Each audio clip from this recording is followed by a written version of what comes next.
Episode 146 of the Read to Lead podcast is being brought to you in part by cloud accounting software FreshBooks, offering a month of unrestricted use totally free right now. Just go to freshbooks.com/read to lead and enter Read to Lead in the How Did You Hear About Us section.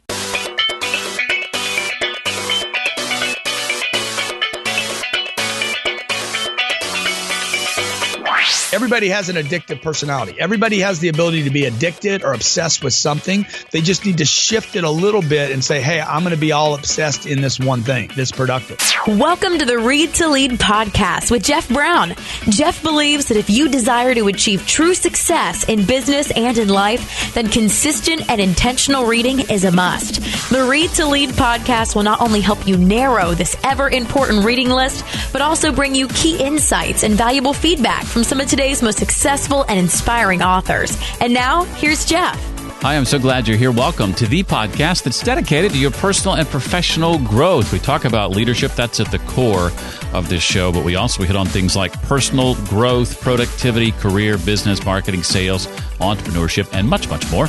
And in a moment, you and I are going to be joined by a guy named Grant Cardone. He is the author of several books, including his brand new one, Be Obsessed or Be Average. And I plan to ask Grant in a moment about why he believes obsession to be a gift and not a character flaw, what to do if you have no idea what your obsession even is, why he believes burnout, time off, and balance are cultural myths, and a lot more. Hey, in case you missed last week's announcement and want to find out more about my Get Unstuck coaching program, just text the word unstuck to 44222. That's unstuck to 44222. That, by the way, works in the U.S. only. Again, unstuck to 44222 to find out more about my Get Unstuck coaching program. If you're a freelancer, maybe you're leveraging a side hustle, you're starting a business and wanting to grow it into something fairly significant, that'd make you a great candidate for my Get Unstuck coaching program, number one. But number two, it also means you need some sort of accounting software. And I highly recommend, as you no doubt know, cloud accounting software FreshBooks. They're sponsoring this episode.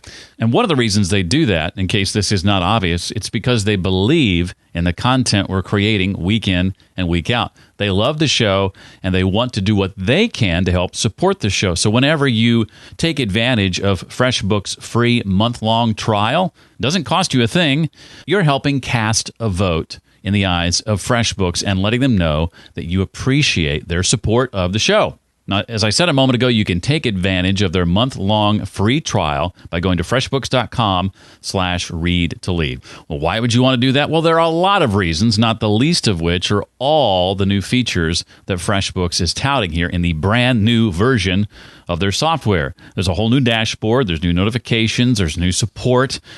FreshBooks has automated late payment reminders. You know how much of a pain it is when you've got a client that isn't paying you on time? Wouldn't it be great if they were notified automatically that their payment is late? You can do that with FreshBooks. You can track your expenses through your mobile device. Invoicing has never been easier. There's invoice customization. There's also a super handy deposit feature so you can invoice for a payment up front when you're kicking off a project. And one of my favorite things, online payments. All these things and more are reasons to try FreshBooks Cloud Accounting Software free.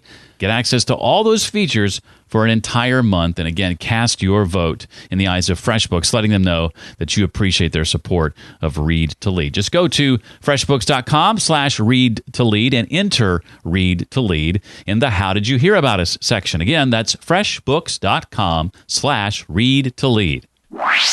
Our guest today, Grant Cardone, works with small companies and Fortune 500 companies to help grow sales by finding overlooked opportunities and customizing the sales process in order to be more effective. He's worked with companies like Google, Sprint, Aflac, Toyota, GM, Ford, and thousands more.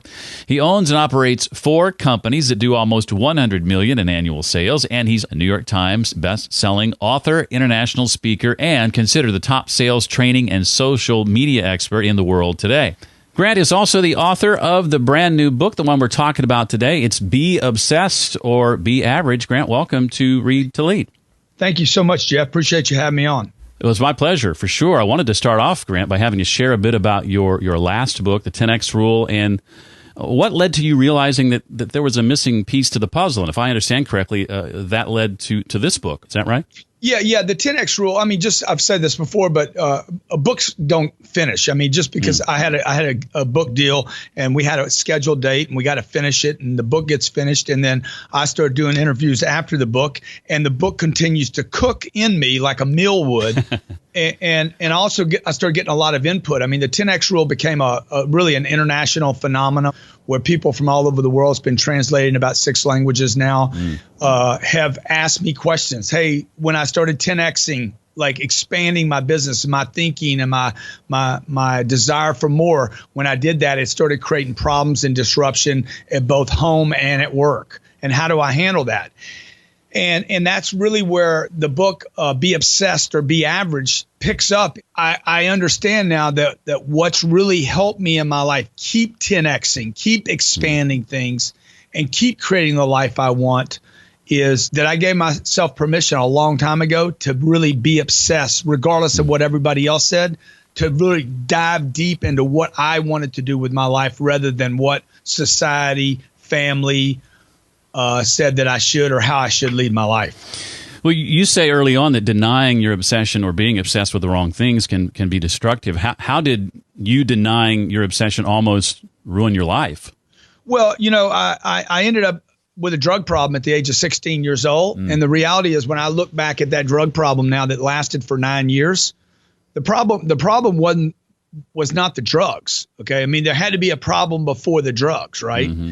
And, the psychologists and the psychiatrists always want to blame mommy and daddy. My mom and dad were great. Okay. It wasn't them. My brother didn't do anything to me. Nobody did anything bad to me. There was nobody to blame for my choices. But when I do look back, my problems really were created when I started suppressing, holding down ideas that I had at a very young age to create a unique life for myself. And I find that true. I talk to a lot of kids today, both kids in elementary schools, high schools. And I'm like, dude, what's the big dream you had? When did you have it? Most people are telling me, oh, when I was 8 years old, or when I was 6 years old, or when I was 9 years old. Like these dreams and these ambitions start really early. And I know they did for me, Jeff. And what I did was I tended to, when I told somebody at the age of 9, I'm going to be rich, well, if you say that as a 9-year-old, you're going to get some parents that quit on rich. They quit on it. They gave up on it. They wanted to be rich at one point too. And now mommy or daddy or whoever is saying, yeah, well, little Jeffy's got ideas about being rich. Now, Jeffy, we love you just the way you are, Jeff. For whatever reason, they're doing that. I don't know. Maybe it's they don't want Jeff to be disappointed. But my contention is if you've ever had the dream of being whatever and you then abandon that dream, you're going to be unhappy. You're going to be disappointed, and Sam Walton, the founder of Walmart, says the biggest mistake anyone will have in building a business is having too low of expectations. You should have giant monster expectations, but that's not what most mom and dads are telling their kids today. Well, as you were getting criticism early on, Grant, from friends and coworkers and family members, who were essentially accusing you of replacing your drug obsession with this other obsession of being successful and rich. How did you handle that? Yeah, so 25, I went to a treatment center. I got off the drugs. I needed 28 days in an environment where I didn't have drugs or bad people around me and bad influences. And then I walked out of that treatment center and the counselor said, look, give up all ideas of being rich. Give up all ideas of being famous. Give up all your ideas, man. You're not going to live a grandiose life. Just you need to know that every day you go without using drugs needs to be a day that you're successful. And I walked out of there and said, there is no way I'm going to live from the age of 25 to 85, 60 years. And that's my big claim to fame is I didn't use a drug today. Come on, there's got to be more to life than that.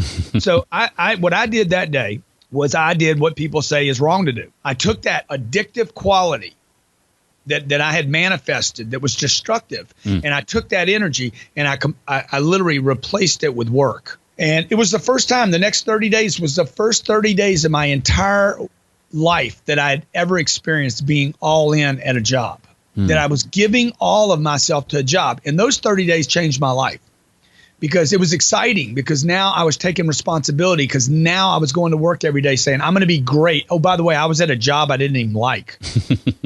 And 30 days later, I loved the job.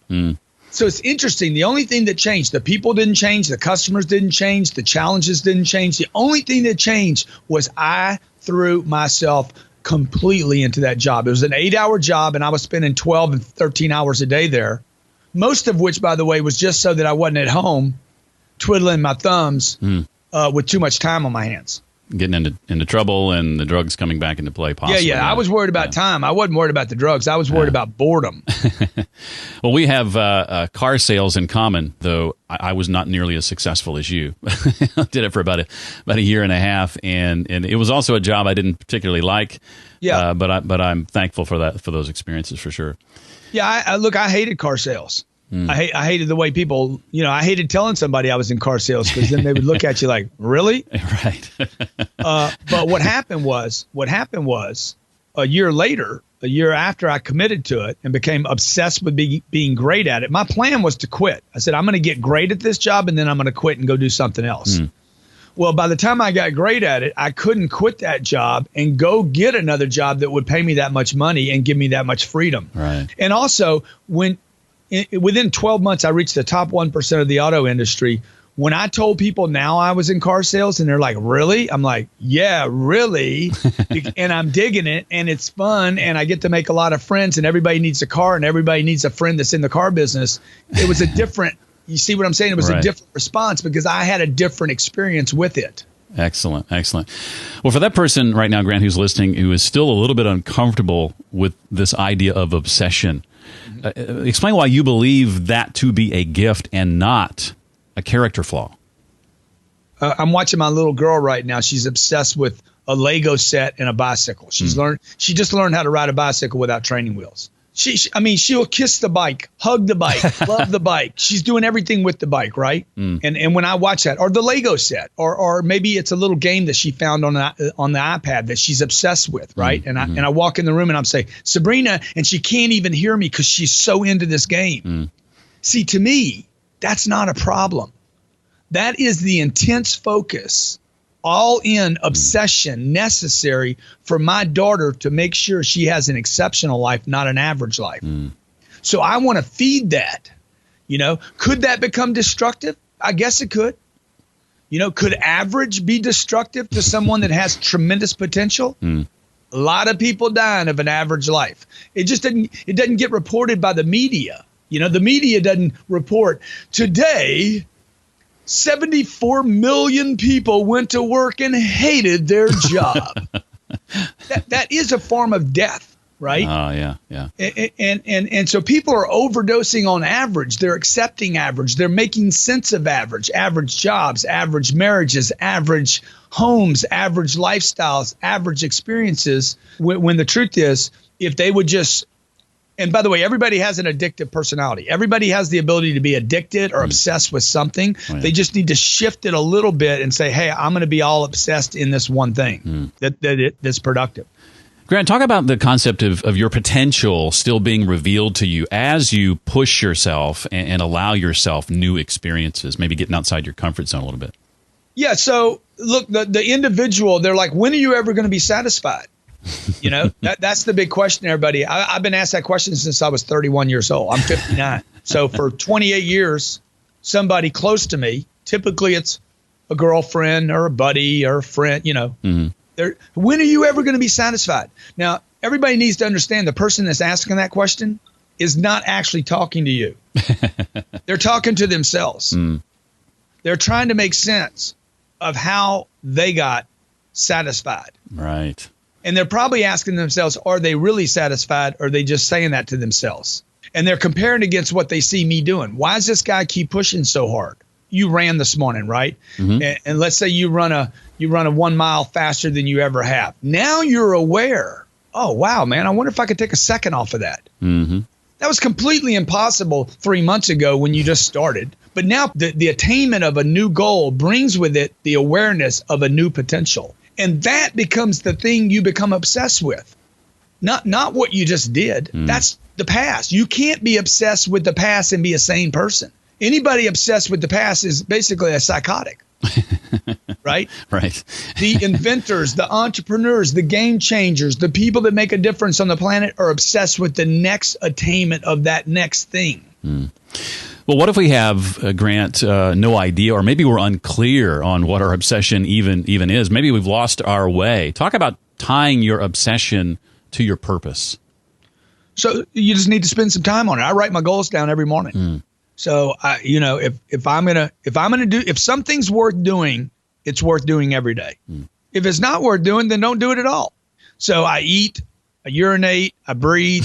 These are kind of important things, right? I got to have inflow, I got to have exflow. So I want to write my goals down every day because I want to know, where am I going? I'm not interested in yesterday. I'm not interested in my achievements from yesterday. I'm not interested in whatever my bank account showed yesterday. I'm interested in making that thing better today, either for myself or for others. And in the beginning, when you're starting, right? Like, what can you do today to expand? Money's a very easy thing to take on. Changing the quality of my life is not so easy because it's a bit hard to measure. What is that? It's very esoteric. But money is a very, very easy thing to measure. Can I go get $1 more than I had yesterday?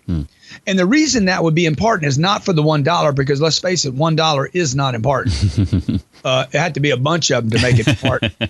$1 is not important, but the $1, if it brings to me, I remember the first time I went from making $3,000 to $6,000 in a month. That leap, Jeff, was bigger to me, meant more to me in my life. And still I can look back on it and say, wow, that shows me I can actually double. If I can double once, can I double again?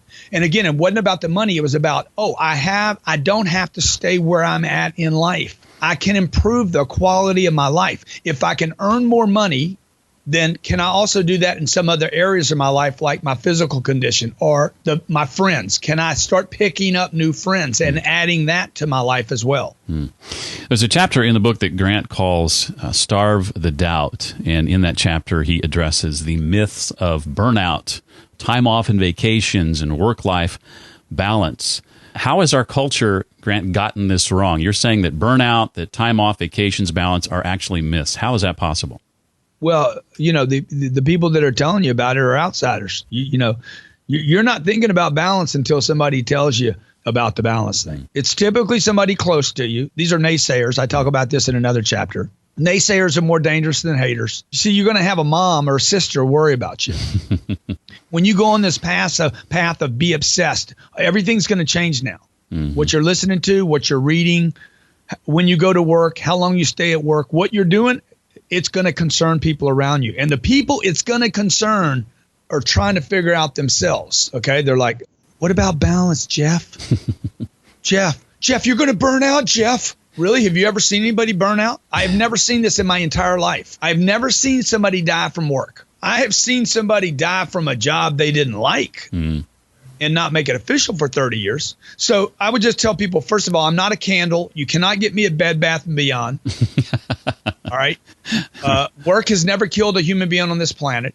What you do, though, want to do is when you experience burnout, what I would tell you is that you're probably doing something now that you no longer feel good about. That is no longer the attainment of potential, but in fact is just a rote, robotic repetition of something you did yesterday. So the nurse, the teacher, the policeman, okay? The nurse is working with cancer patients and they're all dying. The policeman is now on calls getting cats out of trees. And the teacher is working with eighth graders that leave the eighth grade after 6 or 7 months and they still can't read. Those people will experience burnout because they're like, I came here to make a difference and now I'm not. As you had others around you who had at the time convinced you that you were indeed experiencing burnout, you took a step back and realized you needed to get back in touch with the purpose. Is that right? Yeah, my purpose is, right? Purpose is, So money might be a purpose for you at one point in your life. And then you're like, well, what happens when you got the money right? Maybe you want to be a rock and roll star. Maybe you want to be the number one rapper in the world. Look at Kanye. Kanye's the number one rapper in the world at some point. Nobody will hire him. Nobody will pay attention to him. And the next thing you know, the guy is like this superstar. Then he goes bankrupt. What happened? Because he's probably living, I don't know for sure, but he's probably only got one purpose. Right. So Kanye has to develop those other purposes, right? And you see this a lot in sports or celebrities, A-list celebrities, movie stars that commit suicide because they became great at one thing but did not start looking at what are the other things. I don't think one thing can satisfy a human being. I think it takes many things. If we bring this out of celebrity status and rap stars back to America, right? Just everyday people. The guy says, or the woman says, I'm going to get a husband or a wife and we're going to have 2 kids and we're going to live happily ever after. And they get the wife, they get the kids. And the next thing you know, the marriage isn't doing well. The kids hate them and the kids move off to college and they're like, now what am I doing? I got a buddy right now doing that. He's like, I planned my whole life around my kids. Now they're leaving and me and the wife don't know what to do. The purposes mature. Some of them expire, okay, just because of time and age. And then people need new purposes so they can continue to live full lives. And that's why I'm like, be obsessed with whatever it is you're doing right now until it no longer feeds you, and then find out other things to be obsessed with. You talked a bit before about the naysayers. What if the naysayer is in your own head? How do you recommend folks tackle imposter syndrome and the like? Yeah, it had to come from someplace, though, man. You're watching TV. You're watching TV. You're picking up content and data someplace. So you're getting the data somewhere. You're not just having an idea just out of it's being influenced. You're getting some frequency, some input. Somebody is influencing you to go into an agreement with some idea or concept. Okay, most of the people we're surrounded by are average people. Let's face it. I mean, we were all brought up pretty much the same way. Don't talk to strangers. Fly under the radar. Money won't make you happy. Sales is a dirty word. Save your money. Don't go into debt. Buy a house. Go to college. Be grateful for what you have. I had a guy tell me today, he's like, you are blessed because you were born in America. I'm like, please, bro. Okay. Come on, man. You need to travel a little bit, brother. All right. So just because you're born in America doesn't mean I couldn't have made it because I was born in Israel or in Beirut. I mean, like, do you want to make it or not? There's people all over this planet. If you just do a little studying, people all over this planet that have proven they can be successful if they're willing to do whatever it takes and be obsessed with that concept or idea. I've got a couple of questions, Grant, I want to ask you that aren't directly related to the book. But before I do that, I feel like we've only scratched the surface of the book. Is there anything else you want to share from it before we move on? 5 words: be obsessed or be average. It's black or white. Your teacher won't tell you this. Yeah. Okay. Your mom and dad won't tell you because your mom and dad were scared of their own obsessions. So the teacher's not going to tell you because what did they do? So who's going to tell you this? You know who's going to tell you? The people that will tell you it's all right to be obsessed are the Elon Musk, the Steve Jobs, the Jesus Christ, the people that were all in, that made a difference on this planet, okay, will tell you. Pablo Escobar would tell you, be obsessed. But at some point, get out of the drug trade because it'll kill you. Well, Grant, think about the books you've enjoyed over the years. What would you say are the 2 or 3 that immediately come to mind as maybe having had the biggest impact on you and why? Man, I think about The Richest Man in Babylon. I love that book. The Greatest Salesman in the World. Love that. Loved a book called Dianetics by L. Ron Hubbard. Really helped me with understanding what's going on in my mind. I've read so many great books. There's some books. There's a book called Building Your Real Estate Empire that I never even read, man. Just the title. The title was worth the money. I never cracked the book open. Okay. That's awesome. Well, I know you give your share of public talks, and one of the things I like to ask most of my guests is to share some tips for delivering an impactful and memorable public talk. What advice would you give in that area? I would stand in one place, particularly in the beginning of your speech. Anchor down. Okay. What you say on the opening is more important than anything else. Have your opening drilled. Like, know what those first words are coming out and know what you're going to end with.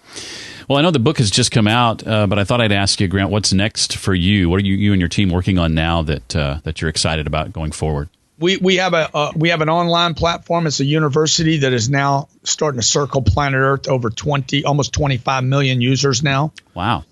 For salespeople, small businesses, how to grow revenue. What's next for me, man? I don't know what's next for me. I'm going to keep finding the next thing. I don't know what the next thing is. We're growing our business. I got 5 companies now that'll do about $100 million this year in sales, in revenue.